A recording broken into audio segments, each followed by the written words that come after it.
नमस्कार दोस्तों, BNA network के यूट्यूब चैनल पर आपका स्वागत है। मैं हूं कुलभूषण। आज एक सनसनीखेज खुलासा करेंगे। दिल्ली शराब घोटाले में एक नया मोड़ आ गया है, जिसकी जानकारी ना तो सोशल मीडिया पर ही उपलब्ध है, ना ही टीवी चैनलों पर ही आई है। उसका एक ही कारण है दोस्तों कि ये जो मीडिया है, जो टीवी चैनल्स हैं, जो सारा दिन 24 घंटे चलते हैं, आपको तरह तरह की खबरों से अवगत कराते हैं, लेकिन दिल्ली शराब घोटाले में नया मोड़ क्या आया है उसके बारे में कोई भी सूचना उपलब्ध नहीं कराई जा रही है। हुआ ये है कि दिल्ली शराब घोटाले में मनीष सिसोदिया, दिल्ली के पूर्व उप मुख्यमंत्री, एक्साइज मंत्री जेल में बंद हैं। ये सब आप जानते हैं, लेकिन उन्हें छुड़ाने के लिए क्या क्या प्रपंच किए जा रहे हैं। पहले तो सुप्रीम कोर्ट तक उनकी जमानत अर्जी खारिज हो गई है, जमानत नहीं मिल पा रही है, तो केजरीवाल ने एक नया तरीका ढूंढ निकाला है कि सिसोदिया को कैसे भी करके जेल से बाहर निकालना है। उसके लिए 5 करोड़ रुपए ईडी के एक अधिकारी को दे दिए गए हैं, जिसकी सूचना स्वयं ईडी ने सीबीआई को दी है और सीबीआई ने केस रजिस्टर कर लिया है, एफआईआर दर्ज कर ली है। अमनदीप ढल, दिनेश अरोड़ा, दीपक सांगवान जो कि एयर इंडिया में एजीएम के पद पर हैं, इन तीनों ने मिलकर 20 करोड़ रुपए की शराब कारोबारियों से वसूली करी, जिसमें से 7.68 करोड़, लगभग 7.5 करोड़ से ऊपर अमनदीप ढल ने स्वयं रख लिए। चूंकि दिनेश अरोड़ा सरकारी गवाह बना हुआ है, हो सकता है ये सारी सूचना दिनेश अरोड़ा ने ईडी को उपलब्ध कराई हो, लेकिन सूचना इतनी महत्वपूर्ण रही कि सारे सबूत ईडी को मिल चुके हैं और ईडी के डायरेक्टर ने आदेश दिए हैं। प्रमोद नाम के जो एडी हैं, यानी कि छोटे डायरेक्टर हैं ईडी के, प्रमोद खत्री, उनके खिलाफ 5 करोड़ की रिश्वत लेने का तथ्य भी मौजूद है और आरोप भी लगाया गया है ईडी के तरफ से ही, और सीबीआई ने अब इसकी जांच शुरू कर दी है, एफआईआर दर्ज कर ली है। ये जो 20 करोड़ रुपया इकट्ठा किया गया दिल्ली के शराब कारोबारियों से, ये किसके कहने से किया गया, क्यों किया गया? मनीष सिसोदिया को छुड़ाने के लिए कि सिसोदिया बाहर आएगा तो सभी लोगों की जान बच जाएगी, जिसमें केजरीवाल भी फंसता हुआ नजर आ रहा है। क्योंकि राउज एवेन्यू कोर्ट हो, दिल्ली हाई कोर्ट हो और सुप्रीम कोर्ट हो, तीनों जगह से मनीष सिसोदिया की जमानत अर्जी खारिज हो चुकी है।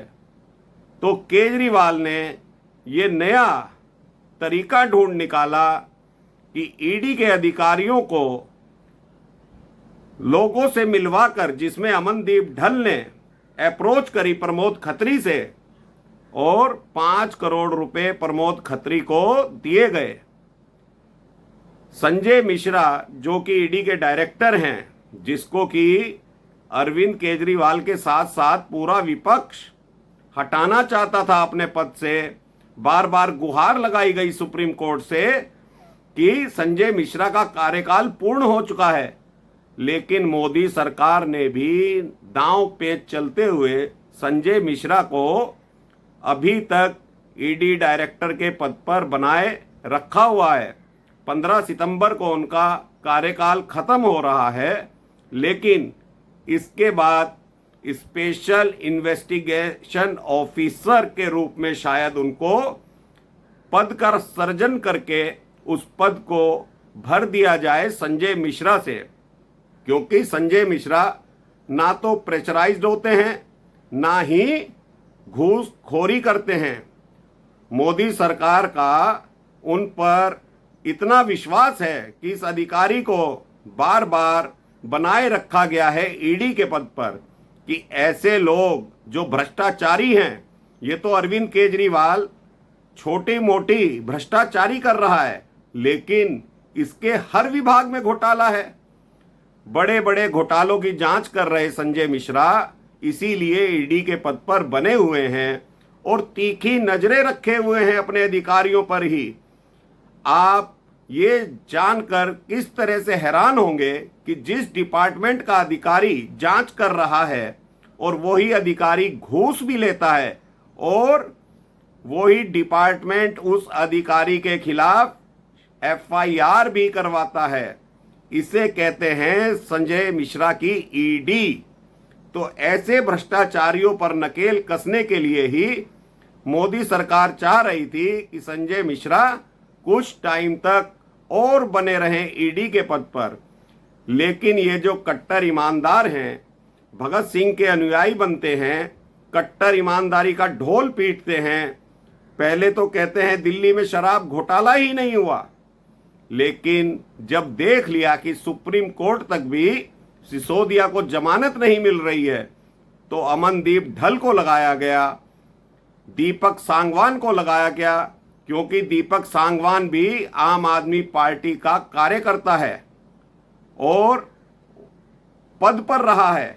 आम आदमी पार्टी के जब गठन हुआ था उसी वक्त से दीपक सांगवान भी और उसके रिलेटिव भी आम आदमी पार्टी से जुड़े रहे हैं। दीपक अरोड़ा जो कि सरकारी गवाह है, उसने सारे तथ्य उपलब्ध कराए हैं ईडी को, किस तरह से 5 करोड़ रुपया खत्री को दिया गया है। ये खत्री जो ईडी में एडिशनल डायरेक्टर है, वो 5 करोड़ रुपए की घूस खाता है मनीष सिसोदिया को जेल से बाहर निकलवाने के लिए। और ये तय होता है कि किस तरह से इस केस को कमजोर किया जाए, किस तरह से मनीष सिसोदिया बाहर निकल सकता है, कम से कम धाराएं लगाई जाएं, चार्जशीट कमजोर कर दी जाए। इस नाम से 5 करोड़ रुपया अमनदीप ढल के द्वारा प्रमोद खत्री जो कि एडिशनल डायरेक्टर हैं ईडी के, उनको दिया गया है। अब दोस्तों, ये सोचने का विषय है कि ये जो कट्टर ईमानदार केजरीवाल दिल्ली में पूरे देश में भ्रमण कर कर के कहता है कि हम तो ईमानदार लोग हैं जी, तो ऐसे लोग ही भ्रष्टाचार को बढ़ावा दे रहे हैं। ये पार्टी भ्रष्टाचार के खिलाफ लड़के जन्म लेती है और स्वयं भ्रष्टाचार करती है और अपने उप मुख्यमंत्री को छुड़ाने के लिए 5 करोड़ रुपया घूस के रूप में भी दे दिए जाते हैं। ये किस तरह का केजरीवाल नाटक करता है, गिरगिट की तरह रंग बदलता है, रैलियों में इसके लच्छेदार भाषण होते हैं, देश को नंबर 1 बनाने की बात करता है, लेकिन अपने दिल्ली सरकार में हुए घोटाले को दबाने के लिए, मनीष सिसोदिया को बचाने के लिए ये 5 करोड़ रुपया कहां से आया, और इकट्ठा तो 20 करोड़ रुपए किया गया है, बाकी पैसा कहां है, इसकी अब जानकारी, इसकी अब जांच सीबीआई के अधिकारी करेंगे। तो दोस्तों, मेरा कंटेंट आपको कैसा लगा, मेरी जानकारी आपको कैसी लगी, इसे लाइक कीजिए, चैनल को सब्सक्राइब जरूर कीजिए, वीडियो को शेयर कीजिए। धन्यवाद, नमस्कार, भारत माता की जय।